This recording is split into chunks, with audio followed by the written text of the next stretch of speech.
공포심을 좀 조장해가지고 국민적 여론이 아유 물리적 충돌은 하지 마 이렇게 유도하려고 하는 것 같은데 야수수죠. 이거 다 보이는 수입니다. 이거 전투에 있어서 사지로 부하들만 내모는 상황인 거예요. 자신이 빠져 있고 부하들만 야 나가서 몸으로 막아. 경호처 직원들이 그 얼마 전에 있었던 박정훈 대령 무죄 사건을 좀 기억했으면 좋겠어요. 부당한 명령은 거부를 해도 무죄가 납니다.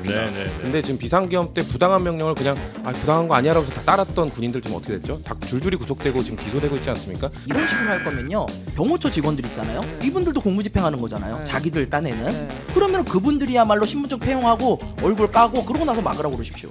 그렇게 해가지고 하면은 얼마나 되는 경호처 직원들이 이걸 응할까요? 저는 이거는 자충수라고 봐요. 보수 결집, 진영 간의 결집이 있었기 때문에 우리 당 지지율이 높아졌다. 두 번째는 반 이재명 대표 정서가 우리 사회엔 정말 팽배하다. 절대 뽑고 싶지 않은 그 대통령 후보로 42%를 기록했었어요. 호남 지역에서 한 30%가 가까이 국민의힘 지지율이 나온다. 그럼 가서 한번 보시랍니다. 진짜로 나오나? 아니에요. 일부 대답하시는 분들이 계속해서 열심히 대답을 하시는 그 과표집 현상이 나오는 거예요. 한없이가 배운 정치 토크쇼 장르만 여의도 2025년 1월 13일 월요일 순서 시작하겠습니다. 반갑습니다. 정프로고요. 지금 미국 LA 쪽에 지금 산불이 어마어마하게 피해가 좀 커지고 있습니다. 재산 피해도 어마어마하고 200조가 넘어간다는 것 같고요. 그리고 인명 피해도 꽤 나고 있는 것 같은데 피해가 없길 바라는 마음이야 누구나 다 비슷하겠습니다만 또 대통령도 이 상황에서 또 메시지를 내놨습니다. 거기 걱정하실 땐가 하는 생각이 살짝 들긴 하는데 여튼 미국 산불 피해 없기를 가능한 좀 줄어들기를 바라면서 오늘 장르만 여의도 함께해 주실 분들 소개해드리며 시작하겠습니다. 국민의힘 정광재 대변인님 어서 오십시오. 네, 안녕하세요. 제가 지난주에 결석했는데 다시 찾아주셔서 감사합니다. 지도부 교체와 함께 그래도 또 바뀌시지 않을까 우려했던 걱정했던 분들이 많았는데 대변인 역할을 또 충실하게 워낙 실력을 인정받으셨다고 봐야 되겠죠? 우리 당이 갖고 있는 스펙트럼 정치적 포용성이 크다 이렇게 말씀드리고 저는 정통 보수 정당이고 저도 보수의 가치에 충실하려고 했던 사람이고 그래서 아마 그런 부분들을 종합적으로 고려한 것 같습니다. 제가 그래서 페이스북에 제 유임과 관련한 이야기들을 좀 적었더니 반응이 굉장히 뜨거운데 못 보셨나 보구나. 저는 정광재 대변인님 페이스북까지 갈 정신이 저는 페이스북 순서가 많이 밀려 있어서요. 어떻게 지금 현재 국민의힘은 정통 보수의 모습을 잘 보여주고 있나요? 더 쇄신하고 반성할 부분은 반성하고 저는 이런 생각 갖고 있습니다. 우리가 찍었던 아니면 배출했던 분들이라도 잘못한 부분이 있으면 잘못을 지적해야 하고 잘한 부분이 있으면 더 잘할 수 있도록 격려해야 하고 이건 시대가 변화도 변하지 않을 우리 당의 가치라고 생각하고 있기 때문에 잘못한 부분에 대해서는 가감없이 비판하고 또 잘하는 부분은 더 잘할 수 있도록 격려하는 게 우리 당의 역할이라고 생각합니다. 지금 그런 측면에서 아마 질문하신 부분들이 최근에 계엄 사태라든가 탄핵과 관련해서 염두에 두셔서 질문하신 것 같은데 계엄이 왜 발동돼야 됐었는지 이분들에 대해서는 저 역시 공감 못하고 그런 부분에 대해서는 충분히 대통령실에 대해서도 비판했었어야 한다고 생각합니다. 인사가 2분 계속되고 있는데요. 동접자가 안 오르는 이유로 다음 분 인사하겠습니다. 민주당 정책위 성치훈 부의장님 어서 오십시오. 네, 반갑습니다. 오랜만에 뵙습니다. 작년 추석 때쯤 왔던 것 같은데 그 이후에 지금 처음 오늘 원래 제가 알기로 강성필 대변인인데 오늘 통화해 보니까 아주 중요한 약속 때문에 제가 봤을 땐 거의 취임 후 가장 그죠. 중요한 그건 약속. 이해를 해드려야죠. 어쩔 수 없는 겁니다. 그래서 제가 대신 나오게 됐습니다. 아버지 이재명의 픽을 받았다는 데 대해서 상당히 자랑스러운 것 아버지 같아요. 이재명이 오늘 아버지가 식사하신다고 빼드려야 됩니다. 이런 날. 아버지와 식사하세요. 그 중요한 자리 잘 다녀오시길 바라고 그 정책위의 부의장은 한 분은 아니죠? 많습니다. 마치 발의 치입니다. 예. 마치 부대변인처럼. 부대변인보다 훨씬 많습니다. 부의장이? 네. 그래요. 왜냐하면 부의장은 이게 부대변인들은 대부분 서울에 활동하는 중앙 정치에서 활동하는 분들인데 네. 정치 부의장은 좀 지방에서 활동하는 분들한테도 좀 이렇게 부여하는 직책이다 보니까 전국적으로 거의 세 자릿수인 걸로 알고 있습니다. 세 자릿수나 돼요? 예, 전국까지 다 따지면 부의장이. 네. 자, 그리고 개혁신당 김성열 전 수석 대변인 어서 오십시오. 네, 반갑습니다. 네. 뭐 관심은 많이 못 받고 있습니다만 개혁신당 분위기는 그 어느 당보다 지금 힘든 상황입니다. 예, 그 관심이 없는 게 참 다행이라고 생각하고 있습니다. 자, 우리 최은경 기자가 함께 해주실 거고요. 네, 안녕하십니까. 일단 지금 윤석열 대통령에 대한 체포, 요게 이제 지금 우리 국정의 가장 큰 관심사가 된 것 같습니다. 몇 주째 지금. 네. 네, 어떻게 돼가고 있습니까? 자, 오늘의 키워드는 경호처입니다. 경호처. 예. 정프로님이 항상 도대체 오늘의 키워드가 뭔지 아침마다 물어보시거든요. 여러 개 얘기하지 말아라. 중요한 것만 딱 얘기해라. 오늘의 키워드는 경호처예요. 경호처가 주말 사이에 정말 난리가 났습니다. 예. 정리를 좀 해보면 네. 일단 첫 번째로 가장 충격적인 뉴스는 윤석열 대통령이 경호처에 무력 사용도 할 수 있도록 검토해라라고 지시했다는 것인데요.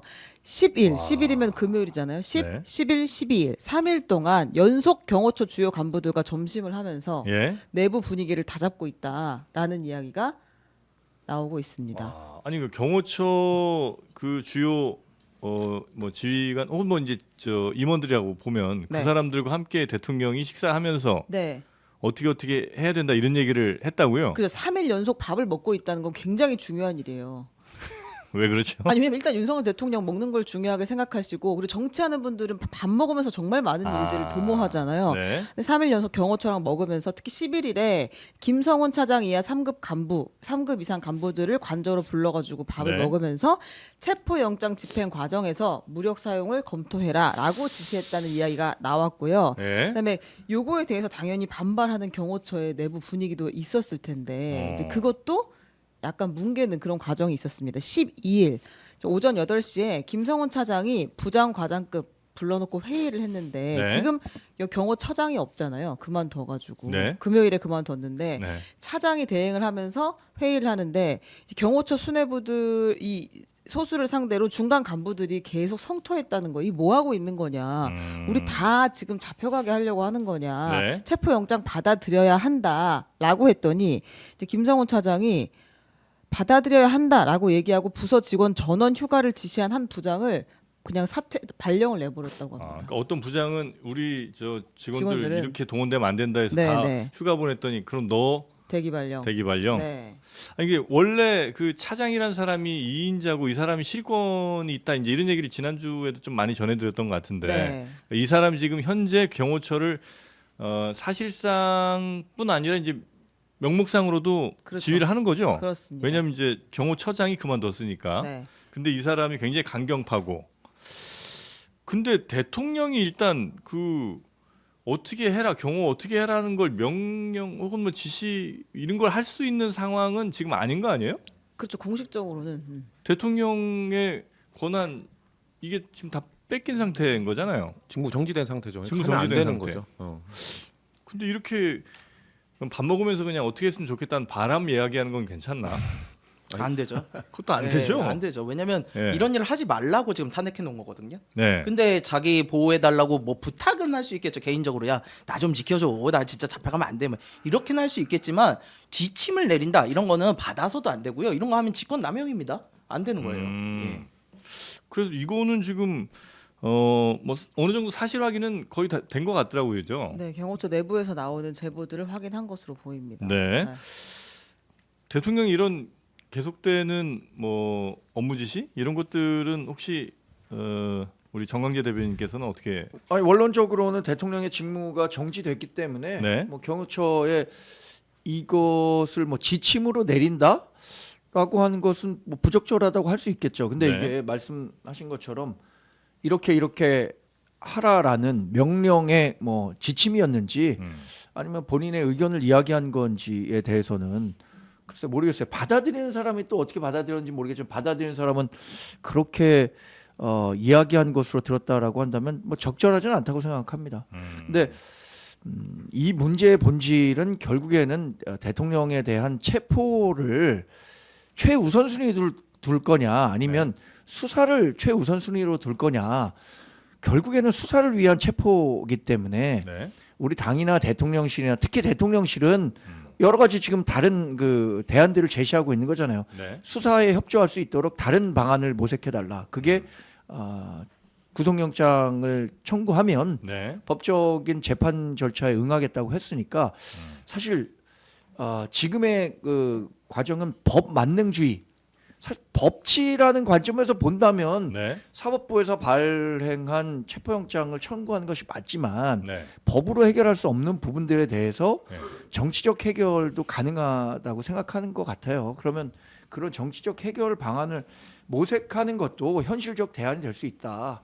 이렇게 판단하고 일단 있습니다. 정치적 해결은 지난 한 2년여 동안 거의 안 됐었었고 그리고 어쩔 수 없이 지금 이제 뭐 불법적으로 발부된 게 아니라고 생각하신다면 그러니까 합법적으로 발부된 저 체포영장을 거부할 논리는 사실상 없는 거 아니에요? 아닌가? 그러니까 저는 개인적으로 그렇게 생각하는데 네.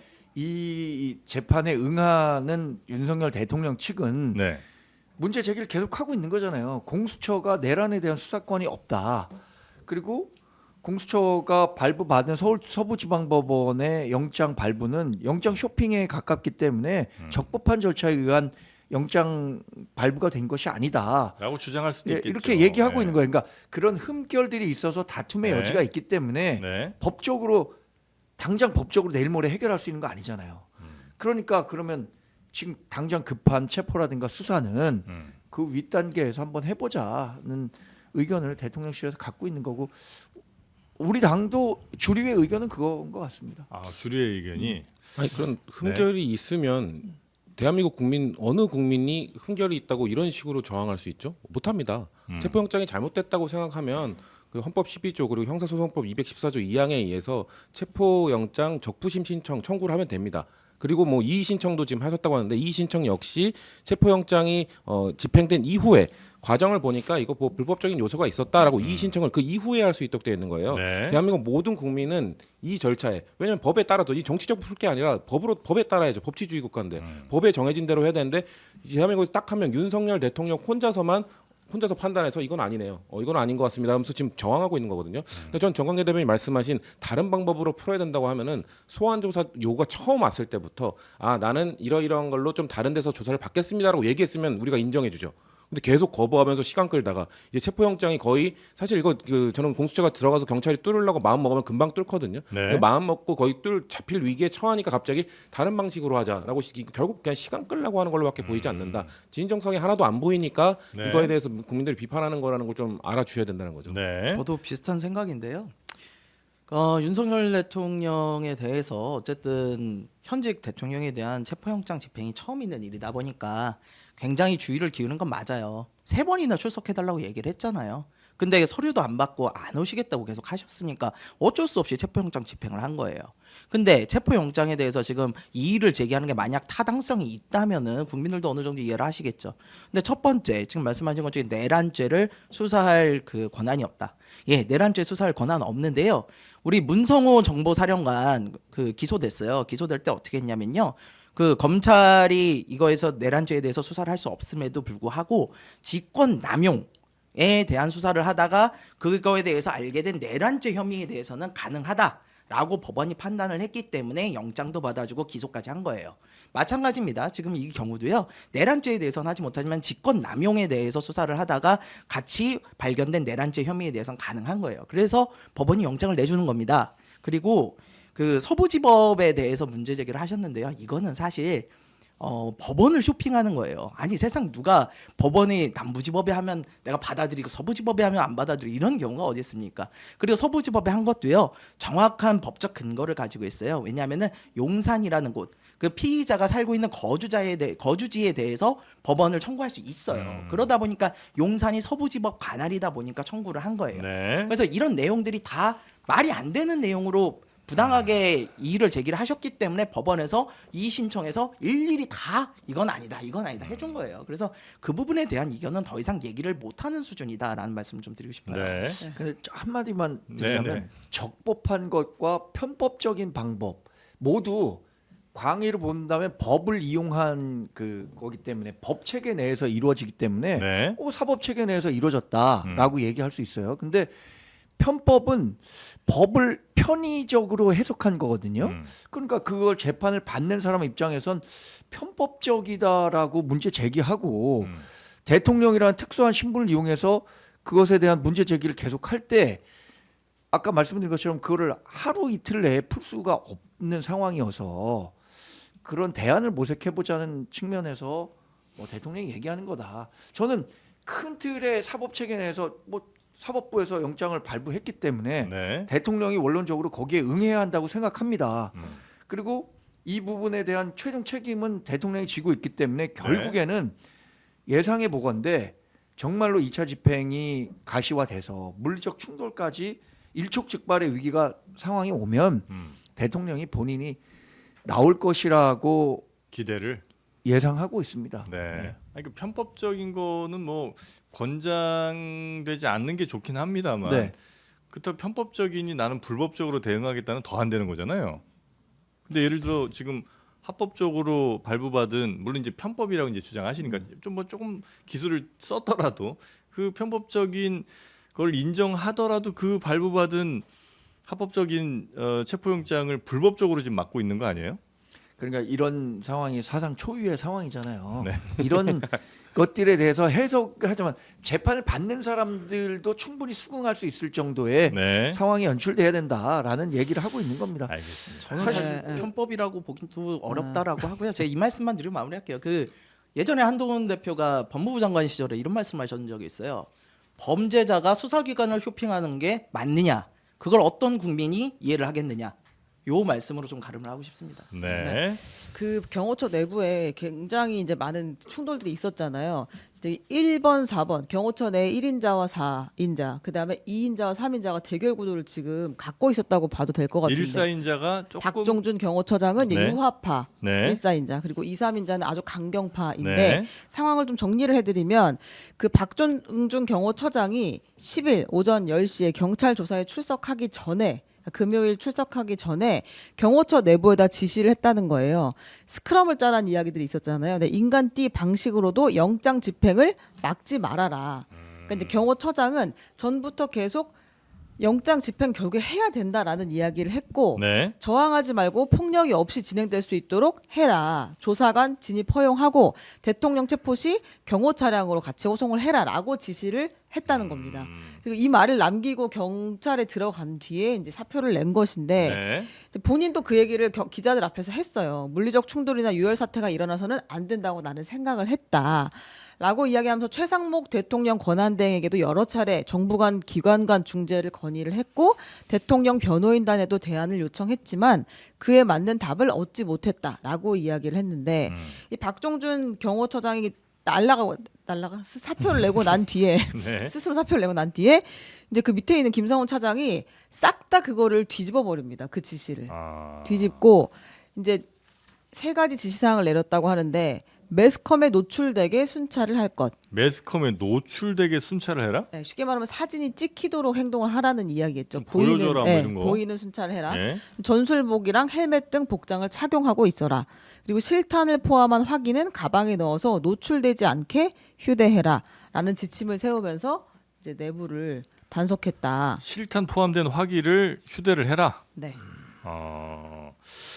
지금 이거는 전술복 및 헬멧 등 복장 착용에 뭐 보여주는 순찰이라든지 이런 것들은 경호처가 지금 이만큼 잘 하고 탄탄하게 지키고 있으니까 공수처는 들어올 생각 들어올 하지 생각 하지 말아라. 말아라. 네. 와 이렇게까지 간다고요? 아니, 그럼 이거에 대해서 경호처에서도 내부의 목소리들이 썩 좋진 않을 거 아니에요? 그러니까 당연히 그렇죠. 근데 경호처 내부에서도 이제 얘기들이 계속 나오고 있다는 거예요. 예. 모여서 회의를 하거나 지시를 하면 아니 그 김성원 차장한테 빨리 경찰 조사부터 받아라. 그리고 당신도 그만둬라. 경호처를 다 말아먹을 셈이냐라는 얘기가 계속해서 나오고 있다고 합니다. 근데 그럼에도 불구하고 이제 경찰 조사를 갈 생각은 없어 보이는 상황이고 네. 그리고 아까 말씀드렸다시피 이 3, 4급 회의를 하는데 그 부장 과장들 모아놓고 회의를 하는데 거기선 참석자 2명을 제외한 전원이 체포영장 집행 저지해서는 안 된다. 이제 우리가 받아들여야 한다라고 계속 이야기를 했다는 거예요. 네. 근데 이제 그걸 가지고 김 차장이 다 이제 강하게 제압을 했다. 그 반대했다는 2명이 그러니까 원래 알려져 있는 그 4인자, 3인자인 그 이광우 경호본부장이고 나머지 한 명이 그 김신 가족부장이거든요. 그러니까 네. 가족부장, 그러니까 가족 김건희 여사 강호하던 그 팀 부장인 거예요. 근데 지금 부장급이 한 20명 되는 걸로 알고 있는데 네. 김신 가족부장 제외한 전원은 반대했다고 합니다. 그러니까 전원 이거 하면 안 된다.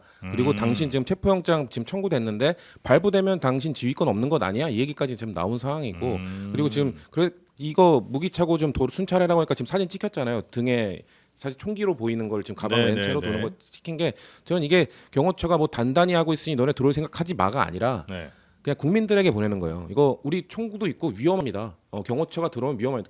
지금 경호처도 알아요. 경찰이 진입하는 순간 저 경찰 측에 물어보면 경찰이 마음 먹으면 한 3-4시간 안에 다 뚫을 수 있다고 합니다. 뭐 지금 뭐 이 철조망 해놓고 한 거 아무 의미 없고 네. 우리나라 전 세계에서 지금 차벽 제일 잘 뚫고 이 인간 스크럼 제일 잘 뚫는 게 대한민국 경찰이거든요. 아 그래요? 워낙 목숨 걸고 정말 투쟁하시는 이 시위대와 상대를 해왔기 때문에 지금 경호처는 지금 제가 봤을 때 혹시 경호처 차장 때문에 아니면 경호본부장 때문에 스크럼을 짜더라도 이 해체하려고 시도하는 경찰 앞에 그냥 내줄 거예요. 무기력하게 무너질 거예요. 그렇기 때문에 지금 이 김성원 차장이 지금 의도하고 있는 거는 경찰이 진입하면 총도 쏘는 거 아니야? 이러다 누구 다치는 거 아니야? 공포심을 좀 조장해가지고 국민적 여론이 아유 물리적 충돌은 하지 마 이렇게 유도하려고 하는 것 같은데 옅은 수죠. 이거 다 보이는 수입니다. 이거 경찰이 이거 신경 안 쓰고 진입해도 전혀 상관없다고 네. 생각합니다.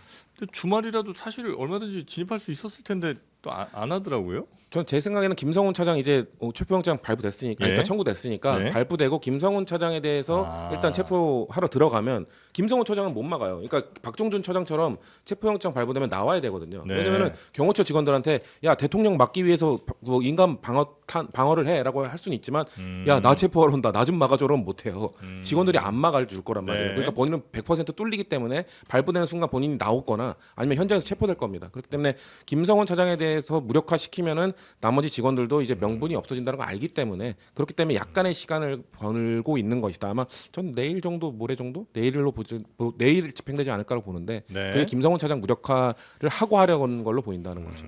그렇게 되면은 뭐 큰 무력 충돌 없이도 그냥 쉽게 뚫릴 뭐 수도 있겠다. 그 차량 뭐 대놓은 거 그 차량 끌어내는데 정확히 한 3-40분 걸린다고 하더라고요. 네, 그리고 네, 네. 뭐 무력하는 거 그러니까 마음 먹기에 달린 겁니다. 대신 대치하고 얼마 정도 대치하고 설득해보고 네. 무력으로 할지는 그 경찰의 판단인 겁니다. 네. 그렇게 할 가능성이 매우 높죠. 왜냐하면은 김성훈 차장이 지금 아무리 명령을 내려도요.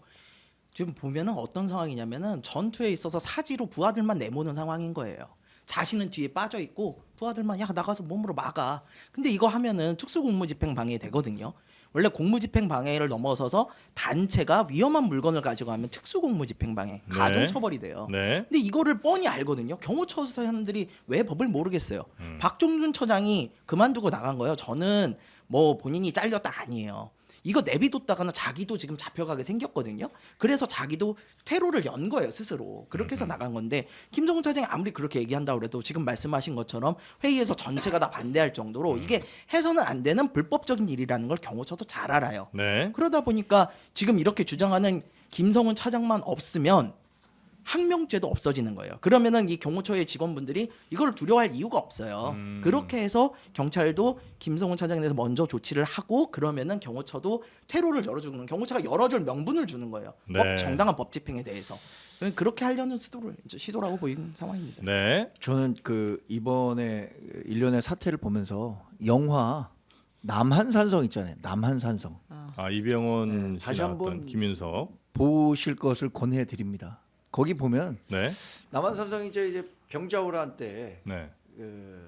포위가 되잖아요. 네. 거기서 최명길이라는 이조 판서 이게 이병헌 씨가 네. 했었고 김상헌이라는 예조 판서는 김윤석. 김윤식. 예. 김윤석 이분이 했는데 네. 두 사람 모두 인조에게 각각의 방안을 얘기합니다. 최명길은 이제 온건파죠. 이른바 주화파라고 해야 되나? 네. 대화를 통해서 문제를 풀어가보자. 적절한 예시 맞는 거죠 지금. 지금 맞죠? 영화로 시간 끄는 거 아니죠? 성렬 산성을 보느라고 하루하루 힘이 드는데 남한 산성까지 찾아서 봐야 돼요 지금. 상황이 비슷하다 아, 이거죠. 비슷합니까? 거기서 이제 대화를 통해서 네. 빨리 어떤 식으로든 출구를 모색해야 된다라고 하는 사람이 제가 생각에 박정준 네. 전 경호처장 같은 분이고 김상원처럼 절대로 이 문을 열어서 안 된다라고 네. 한 사람이 김성훈 경호처 차장 같은 사람이죠. 두 사람 간의 이제 격렬한 논쟁 끝에 결국에는 이 인조가 나와서 삼전도에 가서 뭐 머리를 3번 찢죠. 삼고도 구배례를 하잖아요. 아 근데 이 지금 공수처 지금 오랑캐론이냐고 사람들이 반발하고 있잖아요. 다만 지금. 아니, 외적이 아니잖아요. 외적이 지금. 그 당시에 그 논쟁은 서로 그래. 국가를 어떻게 생각하는지를 두고 싸운 건데 지금 국가를 생각하는 겁니까 두 분이? 아니, 윤석열을 생각하는 거 아니에요? 공수처장이 그럼 홍타이지냐고 지금 난리예요. 무슨 얘기입니까 이게? 그러니까 이 사안을 어떻게 해결해 갈 것인가를 두고 경호처 내에 그만큼 첨예한 갈등이 있다. 그리고 아까 얘기하신 것 저도 경호처에 있는 분들과 좀 통화를 해봤는데 2차 영장 집행이 되면 본인들이 할 수 있는 역할이 굉장히 제한적이다라는 얘기를 하고 있더라고요. 네. 저도 뭐 그런 분위기는 파악했습니다. 경호처 내부 직원들도 고민하고 흔들리는 흔적들이 좀 있는 것 같은데, 그러니까 이제 어떻게 해야 체포를 우리가 그냥 받아들일 수 있는가, 그러니까 법적 문제는 없는가에 대한 고민들이 많이 있었던 것 네네. 같아요. 그래서 이제 그 경호처 내부망에 이 영장, 체포영장을 막으면 위법이다라는 글이 올라왔다는 거예요 어제. 근데 그랬다가 이제 김성훈 차장이 삭제를 지시했고 그 해당 부장, 글쓴이의 해당 부장은 삭제 지시를 거부했습니다. 그러자 이제 전산 담당 직원을 동원해가지고 삭제를 시켰다.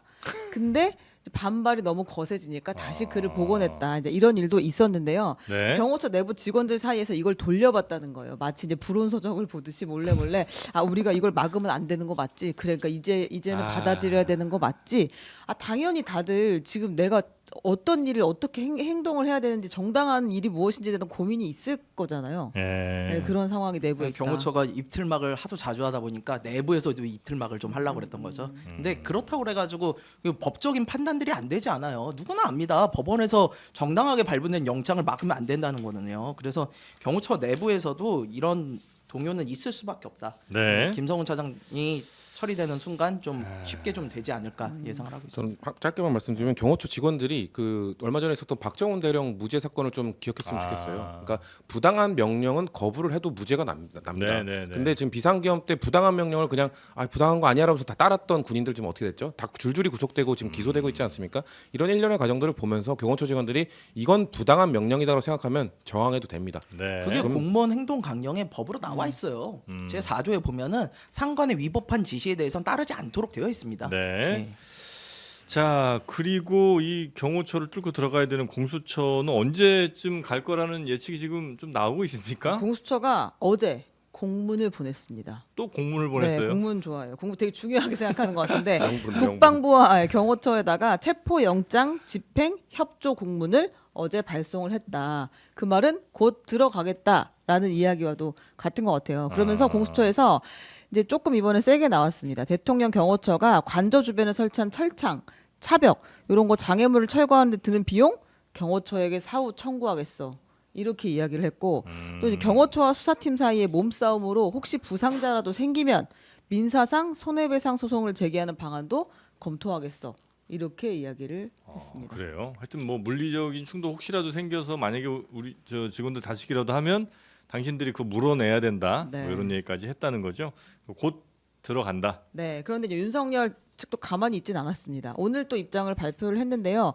굳이 불법 영장 집행에 나서야겠다면 영장 집행할 때 공무원 신분증을 제시하고 너희들 얼굴 다 공개를 해라라고 이야기했습니다. 얼굴은 왜? 어떤 얼굴로 오는지 보고 싶은 거예요, 뭐예요? 표정이 궁금한 건 아니었던 것 같고, 근데 이제 확인을 하고 싶었던 것 같아요. 신분 확인을 해서 정말 공무원이 맞는지.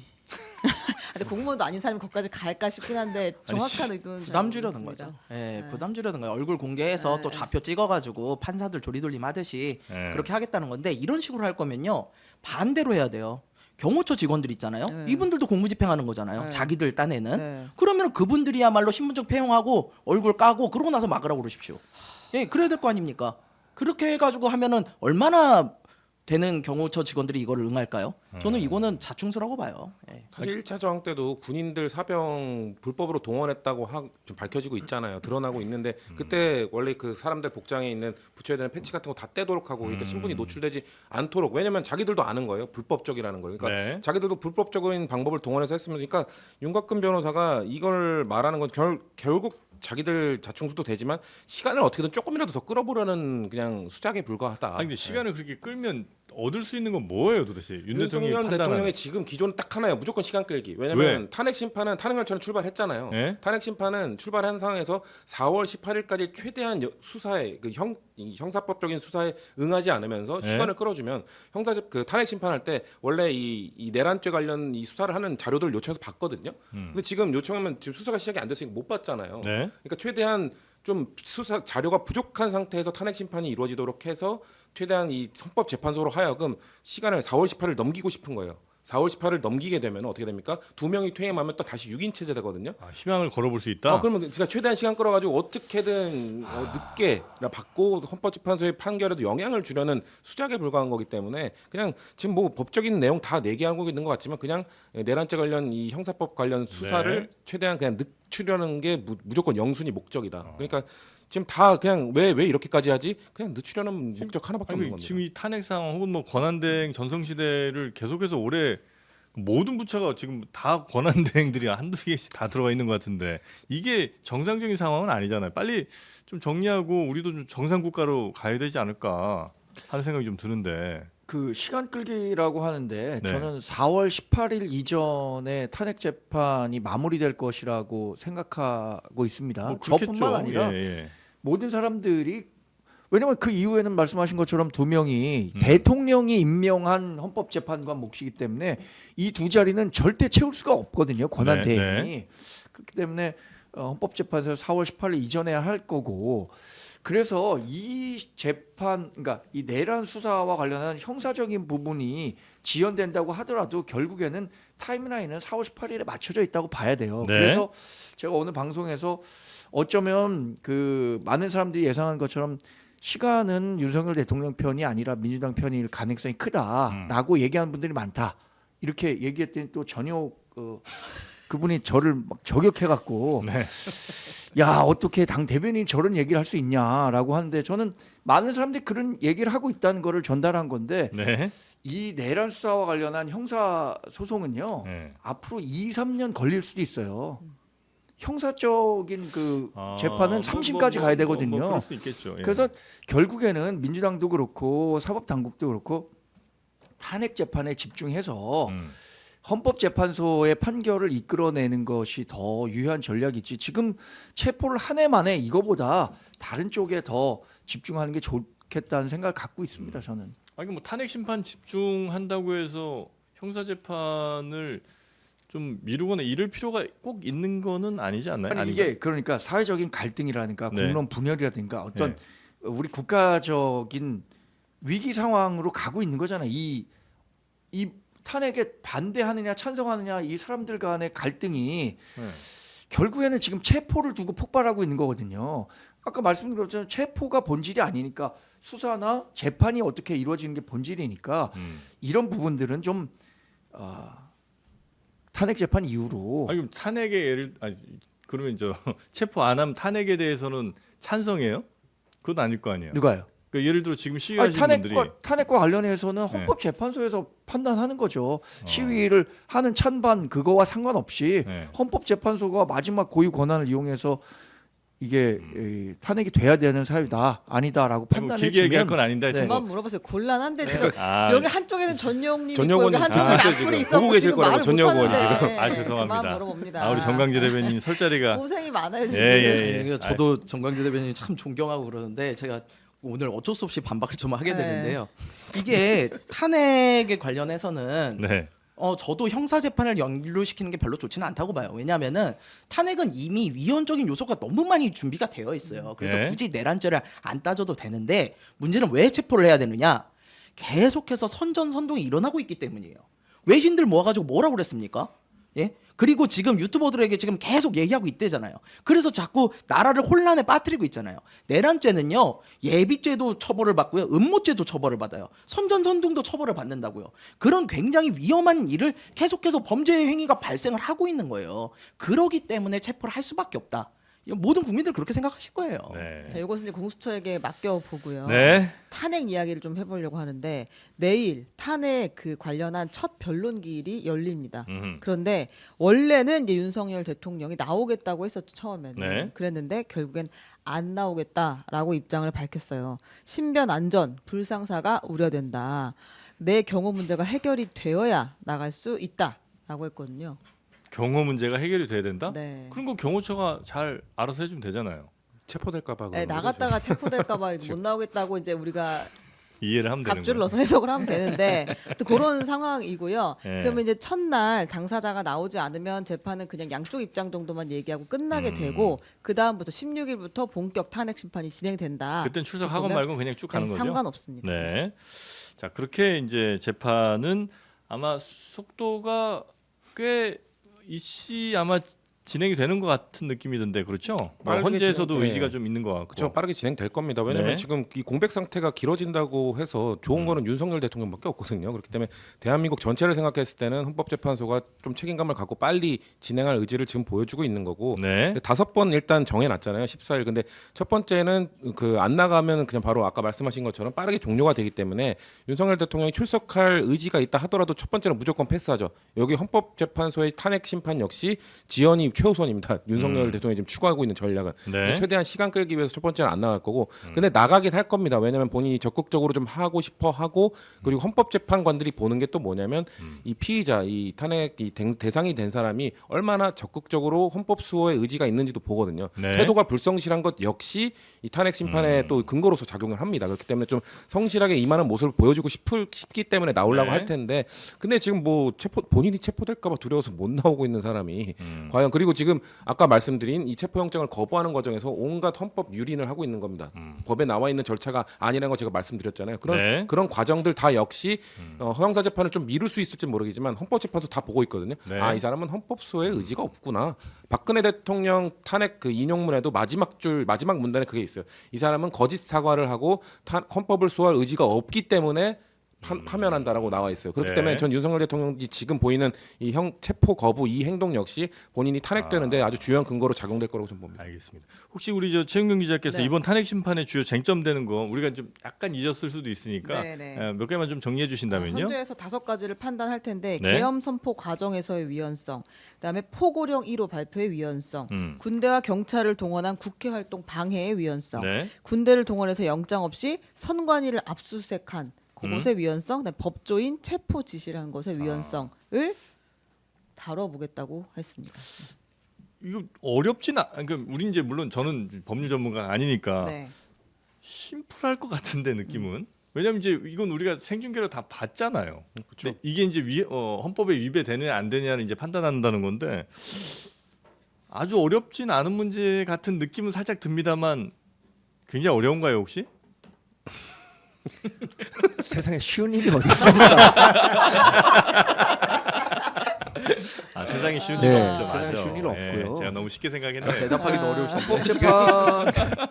헌법재판관이 지금 8명 체제가 예, 구축됐잖아요. 네. 지난번 박근혜 전 대통령 탄핵 재판 때도 8명이 예. 그 의견을 모았었고, 저는 뭐 일주일에 2번씩 변론기일 잡아갖고 빨리빨리 진행하는 것은 원론적으로 찬성합니다. 네. 왜냐하면 정치적 불확실성을 빨리빨리 해소해 가는 것이 지금의 정치적 난국을 해소하는 데 도움이 된다고 생각하기 때문에 그 과정에서 윤석열 대통령이 적극적으로 재판에 응하는 모습 보여주는 것 저는 찬성합니다. 왜냐하면 네. 아까 말씀 잘하셨는데 박근혜 전 대통령 맨 마지막 탄핵 인용했을 때 그 문구가 그거예요. 파면함으로써 없는 헌법적 이익이 훨씬 더 크다 이거거든요. 네. 근데 헌법 수호 의지가 얼마나 있느냐를 판단했단 말이에요. 그러니까 지금 이렇게 어쩌면 체포영장에 불응하고 이렇게 최악의 상황으로 가는 모습도 결국에는 헌법재판소의 그 판결 과정에는 윤석열 대통령에게 얼마나 유리하게 작용할 수 있을까 저는 좀 부정적으로 봐요. 이게 최근에 윤석열 대통령을 지지하는 사람들을 응집하는 데는 큰 도움이 됐다고 생각합니다만 네. 그게 탄핵 재판에는 도움이 될 수 있을지는 전 조금 부정적입니다.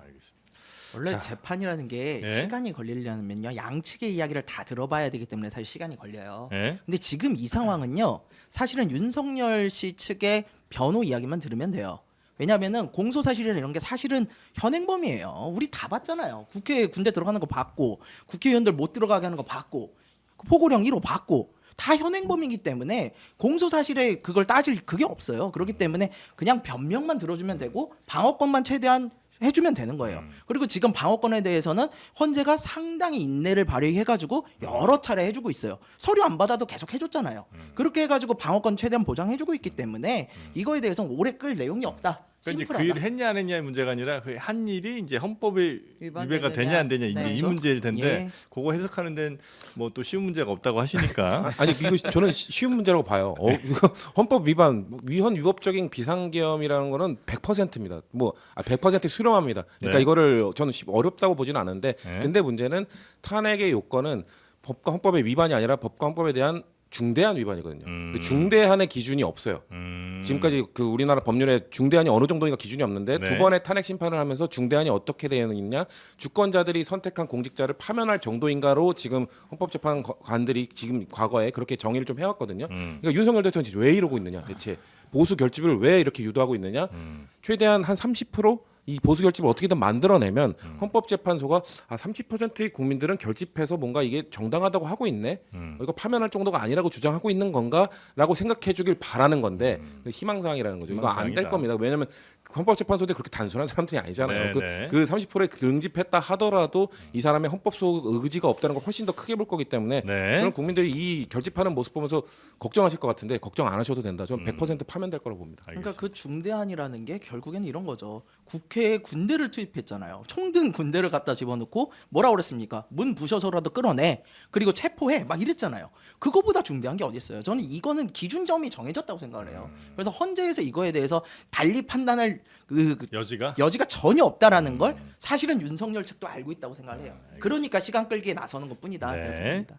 자, 이 와중에 뭐 매우 중요한 뉴스는 아닐 수 있겠습니다만 대통령 그리고 김용현 전 국방부 장관은 또 꼼꼼하게 정말 꼼꼼합니다. 알차게 저는 이럴 때 약간 고무줄이 탁 끊기는 그런 느낌을 받는데 그 윤석열 대통령의 올해 연봉이 올랐습니다. 근데 그건 뭐 본인이 올린 것은 아니고 뭐 공무원 보수가 네. 자동으로 올라가니까 지난해 대비 3%가 인상이 돼서 대통령도 같은 인상률을 적용받으면서 연봉이 2억 6,258만 원. 아, 좋다. 이고 매달 2,188만 원 정도를 받는다라고 나와 있고요. 네. 한덕수 총리도 마찬가지입니다. 탄핵 상태이지만 당연히 이제 똑같이 연봉을 받는다 이런 상황이고 더 놀라운 것은 이 김용현 전 국방부 장관입니다. 예. 그러니까 이 비상계엄 선포 일주일 뒤 퇴직 급여를 신청한 것으로 나타났습니다. 순서를 잘 보시면 12월 3일에 계엄이 있었잖아요. 12월 3일 계엄 4일에 여러분 잘 보세요. 4일에 대통령에게 이제 사의를 밝혔습니다. 김용현 네, 5일에 대통령이 김용현 전 장관을 면직 처리했어요. 예. 그러니까 이제 퇴직금 받을 수 있는 상황이 된 거죠. 8일에 김용현 전 장관이 긴급 체포가 됐습니다. 근데 이제 10일에 이 면직 청구서가 우편으로 접수가 돼서 나 이제 퇴직금 주세요 이렇게 됐다는 거예요. 그게 구속된 날입니다. 이거 퇴직. 근데 고무줄이 탁 끊기는 느낌은 뭔가요? 그러니까 뭐냐면 이게 되게 하루하루 그냥 이제 열심히 살잖아요. 그러니까요. 근데 어느 순간 그냥 맥이 탁 풀리는 그런 느낌이 들어요. 그러니까 대통령의 연봉 인상은 그냥 그럴 수 있을 것 같아요. 그냥 뭐 이거야 그 사람이 하는 거 아니고 자동으로 올라가는 네. 거니까 뭐 오는 돈을 받는다. 예. 근데 이제 계엄을 선포하고 모두가 멘붕인 상황에 하루하루 버티고 있는데 거기서 나는 구속되기 전에 어쨌든 퇴직금 신청했다는 거잖아요. 그러니까 계엄 다음 날부터 자기 퇴직금 받을 거 그 생각했다는 얼마나 거 아니에요. 깜찍한 일이에요. 그게 저는 정말 너무 놀랍다 이럴 때. 아니 이게 그래서 우리나라가 아까 제가 말씀드렸지만 탄핵 관련 법안이 너무 미비되어 있어요. 네. 이런 것도 사실 김영현 국방부 장관 12월 3일 이후로 탄핵 소추했는데 사임해버리니까 그게 그냥 없어져 버렸거든요. 네. 근데 저는 사임한 사람에 대해서도 탄핵 심판을 해야 된다고 보거든요. 그걸 제대로 만들어놔야 돼요. 왜냐면은 이 결국 공무원이 그 직전에 예전에 임성근 부장판사도 그냥 사직해버려 퇴임해버려가지고 그 탄핵 심판이 하다가 말았거든요. 네. 안 된다고 했거든요. 그러니까 왜냐하면 전직 공무원으로서의 예우 다 누릴 거 아닙니까? 근데 탄핵이 돼서 그걸 퇴임한 사람은 그걸 못 누리게 해야죠. 사실 트럼프 대통령 같은 경우도 트럼프 1기 이후에 2차 탄핵 소추됐을 때 심판을 계속했어요. 네. 왜냐면 미국은 대통령 중임제이기 때문에 만약에 이 두 번 어차피 그 탄핵이라는 게 대통령에서 끌어내리는 건데 트럼프 임기 끝났는데 이거 뭐하러 해?라고 할 수 있는데 그럼에도 불구하고 진행했던 이유는 만약에 거기서 탄핵이 가결이 됐으면 그러면 트럼프는 대통령 선거 못 나오는 거거든요. 전직 대통령으로서 예우도 못 누리는 거거든요. 네. 이것도 마찬가지입니다. 전 김영현 장관 같은 사례가 다시 발생하지 않으려면 탄핵되기 전에 뭔가 사임해버리거나 도망간 사람에 대해서도 탄핵 심판은 계속 진행을 하고 거기에 대해서 심판을 내린 다음에 이 사람은 그 자신이 나간 게 아니라 쫓겨난 거라는 걸 명확히 해서 전직 공무원으로서의 예우를 누리면 안 됩니다. 이거 진행해야 됩니다. 네. 그래서. 그러니까 이 법적으로 아마 돼 나중에 있죠. 가면 결국은 뭐 이런 저 형을 받게 되면 네. 이 공무원 연금 내지는 뭐 이런 것들 못 받을 가능성이 매우 네, 높은 못 거죠. 받을 가능성이 네. 높고 네. 그리고 이제 김용현 전 장관 측에서 이제 크게 문제 제기를 할 수 있으니까 입장을 전해드리면 이 퇴직급여 신청은 국무위원 퇴임에 따라서 부처에서 한 것이지 내가 그 퇴직금 신청서 쓰고 간 거 아니다. 이제 이런 입장을 밝혀왔어요. 마치 이게 이제 추미애 의원실에서 이걸 발표를 한 거거든요. 네. 근데 추미애는 김 전 장관이 퇴직급여에 집착하는 듯 허위 사실을 들어서 사회적 평가를 저하시키려고 한다라고 이제 반박을 했습니다. 이제 이 내용에 대해서 이제 추미애 의원 쪽이 주장을 한 건데 네. 이거 사실과 다르다라고 김용현 전 장관 측이 얘기를 내가 했다. 신청한 거 아니고 아. 절차에 따라 그렇게 된 것이다. 부처에서? 네. 근데 부처에서도 이거는 이 상황에서 퇴직급여 신청을 만약에 그게 사실이라도 매뉴얼이 굉장히 확실한 것 같아요. 아니요, 아까 근데 얘기했잖아요. 네. 공적인 채널에서 아까 공문 보내고 네. 공무원 사회에서는 이게 굉장히 중요해요. 아, 그래? 절차에 따라서 빨리빨리 뭐 해야 되는 게 중요하니까. 그런데 이거는 결과적으로는 김용현 전 국방장관이 이 내란과 관련한 수사를 받고 있고 지금 구속돼 있는 예. 상태잖아요. 이것 때문에 아마 못 받을 퇴직금이라든가 거야 아마. 예, 이게 규정에 따라서 받기 어려울 겁니다. 그렇죠. 예. 그렇죠. 아니 근데 중요한 거는요. 저도 퇴직을 많이 해봤지만 이거 퇴직을 많이 해본 건 뭐예요? 아니 저 퇴직으로 보좌진들은 해요? 아. 이 이동이 자주 쓰죠. 잦거든요. 아. 그래서 이거 신청 많이 해봤지만 본인 사인 없으면 안 돼요. 아 그래요. 본인 사인 없으면 절대 안 돼요. 그 서류는 만들어 줄 수 있죠. 네. 그러면 누가 대리 사인했다는 겁니까? 아 그러네. 네, 이거 안 돼요. 이거 본인 사인 없이는 절대 안 돼요. 그러니까 뭐 자기가 사인 안 했다 그러면 모르겠어요. 사인했으면 그걸 어떻게 그렇게 해요? 그럼 허위 공문서 작성 추가되겠네요. 그럼요. 그거 안 되는 거예요. 형량 제조기예요. 뭐. 자 그리고 그나저나 이 지금 국민의힘 저 지지율 이거 네네. 잠깐만 좀 짚고 아. 갈까요? 요즘에 물론 이제 어떤 저 여론조사 같은 경우는 정말 질문이 아주 드라마틱한 질문들이 있어서 뭐 네네. 대통령에 대한 지지 뭐 이런 게 이제 높게 나왔다고 또 합니다만 네. 이제 그런 거 빼고도 국민의힘 정당 지지율이 꽤 큰 여론조사 업체에서 한 결과들도 좀 높게 나오고 있죠 요즘에. 네, 이렇게 준비 안 한 걸 갑자기 얘기하시면 시간이 걸리는데 아, 그렇습니까? 갤럽 지지율 조사가 있었어요 네. 지난주에 발표가 됐는데 거기서 이제 국민의힘에 대한 지지가 34% 나왔고요. 예. 민주당에 대한 지지가 36% 이렇게 나왔습니다. 근데 추세를 좀 보면 계엄 이후에 쭉 떨어졌다가 네. 다시 약간 반등하는 추세예요. 지금 국민의힘 지지율이. 네. 요걸 약간 반등한 게 아니라 많이 상당히 반등. 반등했습니다. 10% 포인트가 올랐으니까. 네. 네, 그 화색이 역할- 돌고 네, 있습니다. 네, 아니 역할 화색 확실하게- 도는 건 아닌데 아니고 정확하게 말씀드리겠습니다. 이제 27, 24, 24까지 떨어졌다가 네. 34%. 우리가 이제 다른 조사들은 조금 의심을 할 수가 있어서 지금 우리 명태균 이후로 의심증에 걸렸잖아요. 그래서 네. 갤럽과 리얼미터 정도로 매주 추세 조사를 하는 곳들만 이제 보고 있는데 네. 상당히 많이 올랐다. 큰 폭으로 올랐다. 네. 그리고 이걸로 가지고 오늘 이제 권성동 원내대표가 국민의힘 지지율 상승은 나라를 바로 세우라는 질책이다라고 오전 회의에 이야기하기도 했어요. 이거 어떻게 이해를 좀 하면 좋겠습니까? 일단 뭐 보수 결집으로만 볼 수는 없을 것 같고 저는 민주당의 전략적 뭐 좀 실수도 있다고 봅니다. 왜냐하면 네. 전선이 너무 넓혀지고 있어요. 그러니까 음. 이 탄핵 찬성 대 탄핵 반대로 계속 전선을 구축해서 쭉 밀고 나왔으면은 이 정도의 지지율 변화가 없었을 것 같은데 네. 지금 전선이 국민의힘이 계속 유도하는 뭔가 이 그냥 당 간의 갈등으로 뭔가 몰고 가는 거에 우리가 좀 휩쓸려 가면서 그러다 보니까 이제 민주당 대 국민의힘이 된 거예요. 그냥 지금 탄핵 찬성 대 반대로 이 프레임으로 계속 밀고 나갔어야 되는데 뭔가 당내 갈등, 당 간 갈등으로 좀 변환이 그래요? 되니까 그러다 보니까 왜냐하면 민주당이 조금 뭐 전략적 미스나 이런 것들 조금 말실수나 이런 것들 뭐 네. 경찰 공수본 대통령과의 뭐 통화 뭐 이런 것들 조금의 약간의 실수가 있을 때마다 국민의힘이 지금 침소봉대하면서 달려들거든요. 왜냐면 전환시키려고 하는 겁니다. 국면을 비상계엄과 탄핵이 아니라 이제 민주당 대 국민의힘 대결로 좀 전환시키려고 그렇게 침소봉대하는 건데 민주당이 이럴 때 조금 말려드는 감도 없지 않아 있어요. 그렇기 때문에 저는 근데 이런 상황에서 국민의힘이 지지율 이제 붙었으니까 야 비상계엄 정당성 좀 얘기해도 되겠네라고 하는 순간 전 바로 이것도 뒤집힐 거라 보거든요. 근데 다행이라고 해야 될까요? 국민의힘 지금 그 방향으로 가고 있는 것 같아요.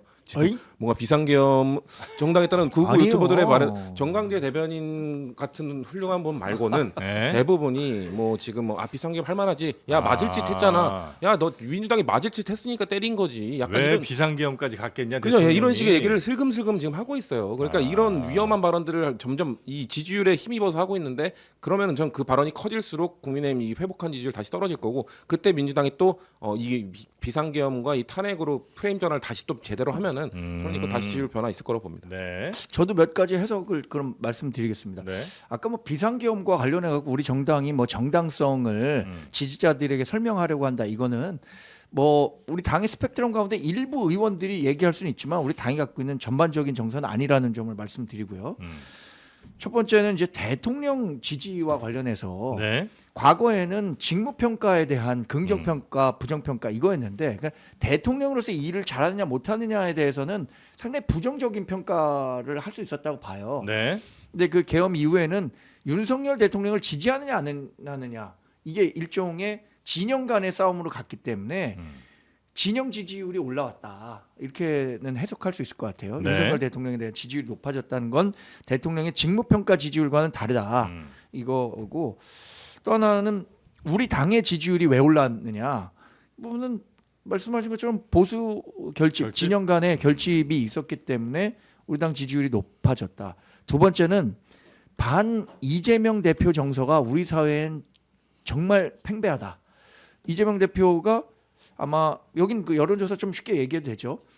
절대 뽑고 싶지 않은 그 대통령 후보로 42%를 기록했었어요. 어느 조선지 출처를 좀. 그거 검색해 보시면 바로 압니다. 네, 지금 찾아보고 있습니다. 네. 이재명 대표 42%만 네. 검색하면 바로 나올 네. 건데 그때 그러니까 절대 뽑고 싶지 않은 대통령 후보로 42%라는 아주 공고한 그 반 비호 감도가 높다. 비토 정서가 있기 네. 때문에 이런 것들이 반영됐다. 그러니까 이제 이 탄핵이 되거나 혹은 뭐 지금의 상황이 이어지면 결국은 이제 이재명 대표가 대통령으로 가는 길이 열린다. 그러니까 그게 싫다. 네. 그리고 반민주당 정서는 그 이후에 대통령 탄핵 이후에 뭐 한덕수 총리라든가 최상목 권한대행에 대한 탄핵 협박이라든가 이런 것들이 야 이거 정말로 민주당에 다 맡겨두면 우리나라가 어떻게 갈지 모르겠다라는 위기감 이런 것들을 종합적으로 평가됐을 거라고 생각합니다. 판단하신다는 네. 거고요. 사실 제가 이거 관련해서 지난주에 그 과표집 이야기를 분명히 드렸어요. 보수가 과표집돼 있다. 예, 그래가지고 그날 나오신 우리 송영훈 대변인께서 갑자기 저한테 개혁신당이나 잘하세요라는 그런 얘기를 하셔가지고 상처가 아니 커서 이거 무슨 기억합니다, 정진석이 여기 와 있나 그렇게 생각도 했는데 그래서 제가 집에 가서 제가 혹시 잘못 생각을 하고 있는지 검토를 네. 좀 해봤어요. 지금 34%뭐 이렇게 나온다고 그랬잖아요. 네. 요거 뜯어보시면 금방 나와요. 호남이나 이런 곳에서 지금 국민의힘 지지율이 30% 가까이 나와요. 아니 근데 그 갤럽은 34% 나온 거는 네. 인정하셔야 돼. 왜냐하면 아니 인정을 안 하는 게 아니에요. 그 사람들이 잘못 여론조사를 했다는 건 절대 아니에요. 근데요 호남 지역에서 30%가 가까이 국민의힘 지지율이 나온다. 그럼 가서 한번 보시라는 거예요. 진짜로 나오나? 아니에요. 그게 그러니까 제가 전에도 말씀드렸지만 선거 때가 아니다 보니까 일부 대답하시는 분들이 계속해서 열심히 대답을 하시는 그 과표집 현상이 나오는 거예요. 실제로 호남에서 30% 절대 안 나온다니까요. 그 투표하면 지금 나오겠어요? 안 나와요. 그러니까 과표집 현상은 분명히 있다. 그 말씀을 좀 드리고 싶어요. 요거 한번 정리를 해야 될 것 같아요. 그 아까 저희가 말씀드렸던 갤럽 여론조사는 여론조사 7일에서 9일 전국 만 18세 이상 유권자 1,004명을 대상으로 조사한 거고 95% 신뢰 수준의 표본 오차 3.1%였고요. 지금 정광재 대변인이 말한 그 여론조사는 여론조사 공정이 데일리한 의뢰로 지난 6일에서 7일 전국 남녀 유권자 1,003명을 대상으로 진행한 조사 결과입니다. 네. 자 그리고 어떻게 우리 저 개혁신당 이야기도 빼놓을 수는 없을 것 같은데 오늘 최대한 말을 많이 하면서 시간을 보내보려고 했는데 이게 잘 안 되네요. 오늘 아침 드라마 같은 장면이 연출됐던데. 개혁신당의 분위기가 지금 상당히 파국으로 치닫고 있다. 이 정도 표현해도 뭐 크게 틀린 것 같지는 않은데 당 대표와 지금 이준석 사실상 대표 간에 어마어마한 감정 싸움 포함 말폭탄이 막 이어지고 있는 것 같습니다. 요거는 어떻게 우리 또 나오셨으니까 개혁신당에서 직접 한번 설명 좀 해주시겠어요? 사실은 그동안 이제 어떤 경우에도 사실 집안 싸움이 바깥으로 나가는 건 국민들이 결코 좋게 보지 않아요. 누가 옳고 그른 걸 떠나가죠. 그래서 제가 말씀을 되게 아꼈었는데 어저께 공식 기자회견을 허은하 대표가 했기 때문에 제가 이제는 반응을 할 수밖에 없는 상황은 됐어요. 확실하게 말씀을 드릴게요. 지금 네. 허은하 대표께서 좀 많이 거짓말을 하고 계세요. 음. 네, 그건 사실이에요. 제가 어저께 그거 관련해서 처음으로 공식적 입장을 내기도 했는데 특히 아주 위험한 부분에 대해서 이준석 전 대표에 대해서 허위 사실을 유포하는 부분들이 있어요. 허은하 대표가 예. 어떤 거죠? 어저께 제일 대표적인 부분은 그거예요. 뭐 비례대표한테 뭐 돈을 얼마를 내라고 그랬다. 근데 그러면서 이준석 의원의 뭐 선거 자금을 위해 가지고 내라고 그랬다. 이거 되게 프레임상으로 딱 사람들이 속기 좋은 프레임을 쓴 거거든요. 근데 이거 전혀 사실이 아니에요. 왜냐하면 제가 그거에 대한 이야기를 직접 지시를 허은하 대표로부터 받았던 사람이에요. 그렇기 때문에 이 내용이 어떻게 된 거냐? 허은하 대표가 당시 지시를 할 때 어땠냐면은 국힘이나 뭐 다른 당에서도 이 비례대표에 대해서 특별 당비를 받는다. 네. 본인도 국힘에서 비례대표를 할 때 냈던 기억이 있다. 그러므로 당을 위해서 헌신하는 마음으로 비례대표들한테 내라고 해라. 라고 얘기를 했었어요. 그래서 네. 그거에 대한 지시를 저하고 김철근 사무총장한테 했었는데 김철근 총장한테 저도 이제 난감하니까 사실 그 얘기를 어떻게 해요. 그래서 김철근 총장 이거 어떻게 해야 돼요? 그랬더니 야, 그 얘기를 내가 어떻게 하냐. 그리고 이거 저기 잘못하면 법에 걸리는 거 아니야? 이러고 되게 우려를 하더라고요. 네. 난색을 표했었어요. 근데 그 뒤에 뭐 한참 지나가지고 뭐 그런 내용들이 좀 오갔었나 봐요. 근데 그 상황은 사실은 이 허은하 당대표 임명되고 우리 국회에 비례대표 의원들 오자마자 나왔던 얘기들이에요. 시간상으로도 전혀 맞지 않아요. 뭐 탄핵이 발생할지 누가 알았고 조기 대선이 발생할지 누가 알았는데 그때 이준석 의원의 뭐 조기 대선 자금을 준비를 하려고 돈을 걷어요? 전혀 사실이 아니거든요. 근데 이런 내용들을 공식 기자회견에서 얘기를 해버리니까 저도 반박을 안 할 수가 없는 상황이 되는 거예요. 네. 네. 근데 그 전에도 좀 보면 뭐랄까 허은하 대표가 사실상 대표 역할을 하기 좀 힘들게 했던 그런 분위기 같은 게 있지 않았냐 이제 이런 비판도 있긴 있었는데 뭐 지금 대표님인데 이런 다른 다니까 얘기해도 되나요? 바지 사장으로 사실 좀 다들 느껴왔죠. 그리고 근데 저는 지금 허은하 대표의 리더십에 대해서는 굳이 개혁신당에 있는 분들은 아니고 밖에 있는 사람들이 볼 때도 문제가 있어 보이는 게 많습니다. 근데 저는 뭐 개혁신당에 뭐 우리 대변인도 친하고 그러니까 뭐 친분인 사람이 있어서 애정어린 좀 말씀을 드리면 이 갈등에서 이준석 의원이 이렇게 나서면 안 돼요. 왜냐면 이준석 의원은 여기에서 전면전에 나서서 허은하 대표와 싸우는 모습을 보여주면 본인이 갖고 있는 이 트러블 메이커라는 이미지가 더 강화될 수 있고 그리고 본인이 국민의힘에서 쫓겨날 때도 약간 이런 또 비슷하다고 하면 또 다른 부분을 또 지적하실 것 같은데 국민들이 보시기에는 야 이준석 의원도 그렇게 쫓겨났었는데 허은하 대표를 이렇게 쫓아내? 이 프레임 허은하 대표 계속 쓸 겁니다. 네. 그러면 이준석 의원 입장에서는 저는 곤란해질 거라 보기 때문에 본인은 밑에서 조정하고 최대한 이거를 겉으로 드러나지 않도록 하는 역할을 해야 되는데 이준석 의원 스타일이 워낙 SNS 그걸 통해서 뭔가 막 허은하 대표가 그때 총선 때 와서 울고불고 이런 메시지 내는 거 전 전혀 좋아 보이지 않기 때문에 네. 김성열 대변인 같은 훌륭한 분께 싸움을 맡기고 본인은 좀 뒤에서 조정하는 그 리더십을 보여줘야지 개혁신당의 미래가 있을 것이다라는 조언. 이준석의 미래도 그렇게 그쵸, 네. 볼 수 있다. 근데 지금 이거 허은하 대표가 안 내려오겠다고 하면 내려오게 할 방법이 있어요? 민주적 절차가 있죠. 당원 소환제. 당원 소환제는 어떻게 당원 진행해요? 소환제 그런 겁니다. 우리가 저기 예전에 오세훈 서울시장 관련해 가지고 주민투표 해가지고 그때 이제 바꿨잖아요. 그런 것처럼 당원들이 이건 좀 문제가 심각하다 그러면은 당원들의 요청으로 인해 가지고 당원 소환제를 할 수 있어요. 그냥 투표를 하면 됩니다. 불신임 투표 같은 그렇죠. 건가요? 재신임 투표죠. 불신임. 당원 뭐 몇 퍼센트 이런 게 있어야 될 거 아니에요. 으뜸 당원의 4분의 1 정도가 해야 되는 걸로 알고 있고요. 네. 으뜸 당원이 저희가 한 4만 명 되니까 한 10,000명 정도. 근데 10,000명이 이런 걸 신청할 정도면은 사실은 리더십의 문제는 분명히 노정이 돼 있는 상황인 거고요. 그리고 좀 전에 이준석 대표가 나서는 게 좀 바람직하지 않다. 예, 저희도 그렇게 생각해요. 근데 이 사안이 사실은 지금 불거졌을 뿐이지 이전부터 계속 있었던 상황을 이준석 대표가 참다가 이젠 도저히 안 되겠다. 나 이제 지금 상황도 이렇게 됐는데 지금 상황에서 내 발목 잡으면 어쩌자는 거냐라는 생각에 이제 꺼낸 거라는 건 말씀을 좀 드리고요. 그동안 저도 사실 이걸 얘기를 안 한 거예요. 왜냐하면 제가 말씀드린 것처럼 집안 싸움 밖에 나가서 좋을 게 아무것도 없어요. 아니, 우리도 안 물어봤어요. 그러니까요. 너무 바빴어 우리도. 네. 지금. 신경 쓸 근데 이제 별로 허은하 대표 측 얘기가 전혀 없으니까 얘기를 그냥 워딩만 네. 전달해드리면 이준석 의원이 저에게 아무것도 하지 마라, 정책에 손대지 마라, 가만히 있어라라는 말까지 했다. 매우 모욕적이었다. 이 의원과 가까운 지도부가 험한 분위기를 만들면서 계속해서 저에게 부당한 압박을 해왔다라고 이제 또 주장을 하고 당 있습니다. 대표로서 인정을 안 했다 뭐 네, 이런 뭐 거겠군요. 주진모. 그러니까 이준석 대표가 사실은 그 저희 전당대회 할 때 못 나가게 자기도 안 나가고 천하람 의원도 넌 나가지 마라 그랬어요. 왜 그랬냐면 어쨌든 비례대표가 됐지 않냐. 그러면은 나와 같이 고생한 사람들에게 기회를 줘야 된다. 그래서 우리는 나가지 말고 다른 사람들이 나가가지고 좀 많은 기회를 줄 수 있게끔 그렇게 전당대회를 해야 된다라고 했어요. 그래서 허은하 대표나 이긴 최고나 이런 사람들이 나갔던 거거든요. 근데 그거에 대해서 이제 결과적으로는 이준석 의원의 선의가 좀 안 좋은 결과로 돌아오는 이런 상황이라고 저는 판단이 됩니다.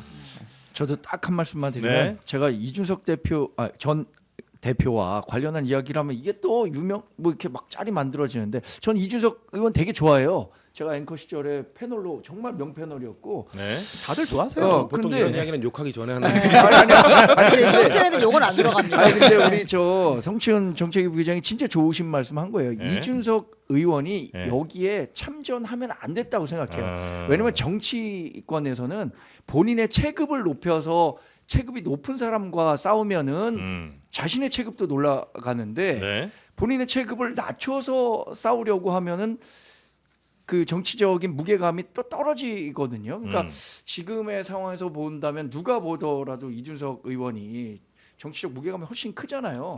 그러면 그 조정자로서의 역할을 마쿠에서 했다면은 훨씬 더 좋지 않았을까라고 생각합니다. 네. 그 나경원 의원은 체급 낮춰서 전용기 의원이랑 막 또 하시는 것 같은데.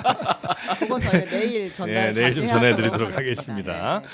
자, 잠시 후에 저희가 윤건영 더불어민주당 의원 모시고 또 윤건영 의원 같은 경우 예전에 청와대 근무 경력이 좀 있다 보니까 또 경호처 내부 사정들에 대한 제보가 또 많이 있는 모양입니다. 그래서 그 현재 경호처 상황들 좀 많이 여쭤보도록 하겠고요. 세 분은 여기서 보내드리고 다음 주에 뵙도록 하겠습니다. 오늘 고생 많으셨고 다음 주에 뵙겠습니다. 고맙습니다. 고맙습니다. 감사합니다.